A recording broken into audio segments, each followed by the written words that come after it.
संपूर्ण कर्नाटक राज्यात आणि महाराष्ट्र राज्यातील सोलापूर, धाराशिव, लातूर, सांगली, कोल्हापूर, रत्नागिरी या जिल्ह्यात आपल्या दहशतीचे साम्राज्य निर्माण करून आपल्या गुन्हेगारीचा दबदबा ठेवलेल्या भागप्पा हरिजन याच्या साम्राज्याला त्याच्या टोळीतील जवळच्या पिंट्याने सुरुंग लावला आणि भागप्पाचे 35 वर्षाचे साम्राज्य धुळीस मिळवले. काल मंगळवार दिनांक 11 फेब्रुवारी 2025 रोजी विजापूर शहरात सायंकाळी 7:30 वाजता भागप्पा हरिजन वय 58 याच्यावर त्याच्याच टोळीतील जवळच्या माणसांनी 6 गोळ्या भागप्पा याच्यावर झाडून हत्या केली. दरम्यान हजारो आंबेडकर अनुयायी आणि हजारो भागप्पा प्रेमी लोकांच्या उपस्थितीत सायंकाळी 4:30 वाजता अफजलपूर तालुक्यातील माडग्याळ येथे भागप्पा हरिजन यांच्यावर अंत्यसंस्कार करण्यात आले. भागप्पा याच्या मृत्यूमुळे भागप्पा हरिजन टोळी संपल्यातच जमा आहे, कारण या टोळीत भागप्पाचे अत्यंत जवळचे कोणी नातेवाईक सहभागी नव्हते. परंतु 25 वर्षांपूर्वी याच भागप्पा हरिजन याने फितूर होऊन टीप दिल्यामुळे चंद्या उर्फ चंदप्पा हरिजन याचा दक्षिण सोलापूर तालुक्यातील धोत्री येथे पोलिसांनी एन्काउंटर करून गेम केला होता. 35 वर्षांपूर्वी भागप्पा याने जे पेरले ते 35 वर्षानंतर उगवले अशी कुजबूज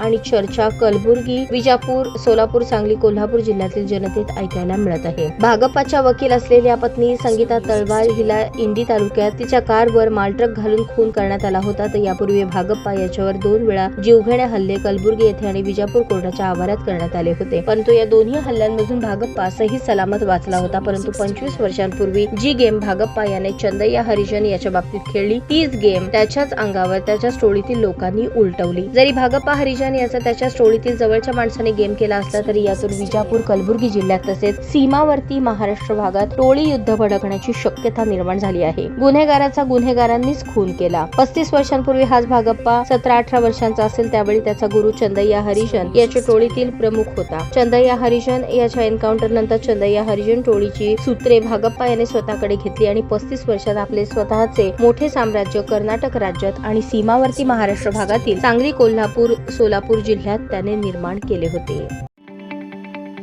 ताज्या बातम्या पाहण्यासाठी प्राईम महाराष्ट्र न्यूज चॅनलला सबस्क्राईब करा.